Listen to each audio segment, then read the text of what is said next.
Hey, welcome back. So, Bitcoin has now hit 78,000 three times, and three times it's been rejected. And I want to show you exactly why that's happening, and more importantly, what happens when it finally breaks through. Because here's what most people don't know: right above 78K, there are $180 million in short positions stacked up waiting to get liquidated. If Bitcoin breaks through cleanly, those shorts get forced to buy. That buying accelerates the move, and suddenly 82K isn't a slow grind, it's a fast one. I want to show you the chart, what's keeping Bitcoin stuck right now, and why the move when it comes could be bigger than most people expect. So let's get into it. And I want to talk about the Trump meme coin situation because it actually tells you something really important about why Bitcoin specifically is worth paying attention to right now. So here's the setup. Bitcoin has tested 78K three times. Three times it's stalled. This is called a resistance level. The more times price tests a level without breaking it, one of two things happens. Either the sellers at that level eventually get absorbed and the next test breaks through explosively, or the buyers give up and we pull back to find support lower. Right now, the data is telling me sellers are getting absorbed, and here's why. There are 180 million in short positions stacked between 78K and 79K. These are traders betting Bitcoin goes down.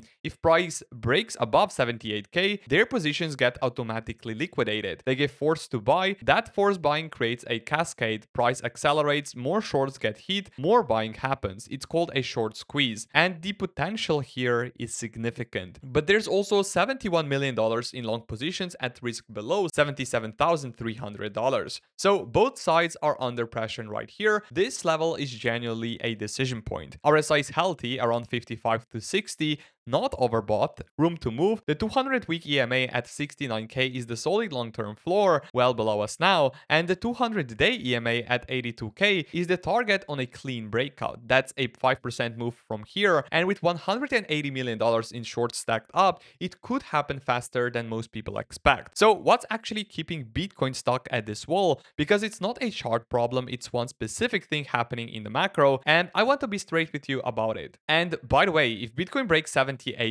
and triggers that short squeeze, it's going to move fast. You don't want to be scrambling to set up an account while the price is already running. I use Bitunix, no KYC. You can deposit and be fully set up in under 2 minutes. The link is right below this video in the description and also pinned in the comments, so you can find it easily. Do it now while the price is still here. Don't wait for the breakout to start. Here's what's keeping Bitcoin at this wall right now, and it's one thing. Oil is back above $105 a barrel. The Strait of Hormuz, while technically under ceasefire, is still generating uncertainty. Markets are awaiting clarity on the war. And as long as oil stays elevated, inflation stays sticky, the Fed stays cautious, and risk assets, including Bitcoin, struggle to make new highs. That's the chain, and it's real. I'm not going to pretend it isn't. But here's the counterpoint. Bitcoin has held above 75K through all of this. Oil is elevated, the war is ongoing, and Bitcoin is still sitting at $77,942. That's not weakness, that's resilience, and the institutional data backs that up. 9 consecutive days of Bitcoin ETF inflows, April 14th to April 24th, total $2.12 billion. The strongest single day was $663 million on April 17th. ETF analyst Nate Garshi said it plainly. ETF investors are proving to be long-term allocators, diamond hands, they're not selling into oil spikes, and war headlines they're holding. Total ETF assets are now at $104.44 billion,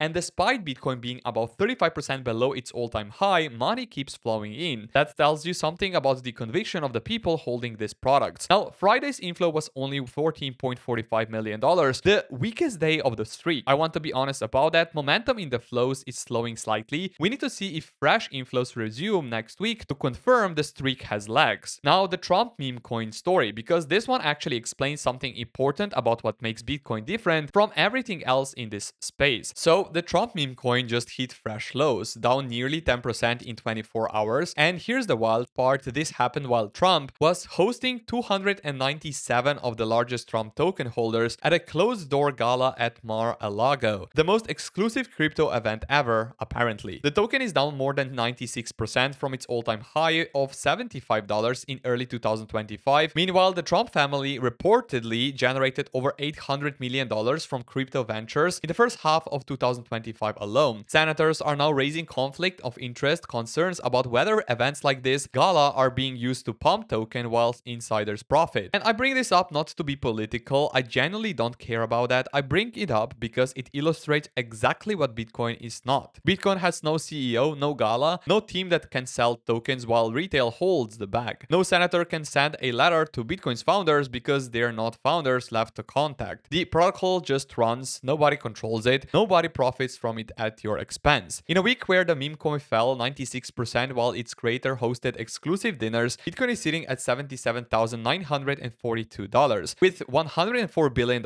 in institutional ETF assets and a 9-day inflow streak. That contrast tells you everything about what kind of asset this is. So here's exactly where I stand and what I think makes the most sense to do right now. And before I tell you exactly what I'm doing, I want to say this one more time. The setup I'm about to describe only works if you're already positioned. If you're not on an exchange yet, Bitunix is where I trade, no KYC, deposit takes 2 minutes. The link is in the description and pinned in the comments right below this video. If you've been sitting on the sidelines waiting for the right moment, this is it. Get in before the wall breaks. Alright, here's where I actually stand. Bitcoin is at 77k, 3 failed tests to 78k, oil at $105 keeps the macro complicated, but $180 million in shorts stacked above waiting to get squeezed, a 9-day ETF inflow streak from institutions with diamond hands, MVRV at 0.78, still climbing, still undervalued, and fear and greed index at 33, still fear, still not euphoria. I'm not chasing right here at 77k, the pattern is clear, we're right in the middle of a decision. I want to see a clean daily close above 78k with volume, that's the signal. When that happens, I think the move to 82k is fast, not slow, because of those shorts. If instead we pull back 75k to 77k is where I add. That's green zone right there on the chart, and if oil spikes hard and we see 72k to 74k, that's where my dry powder goes in size. Either way, I have a plan, and the plan doesn't change based on what oil does tomorrow morning or what the headlines say over the weekend. One more thing, MVRV at 0.78, still in the historically undervalued zone, still below 1. The people who understand this metric are still accumulating. The wall at 78k is the last thing standing between here and clear air above. Base case, oil pulls back, ETF flows resume strongly next week, Bitcoin breaks 78k with conviction, $180 million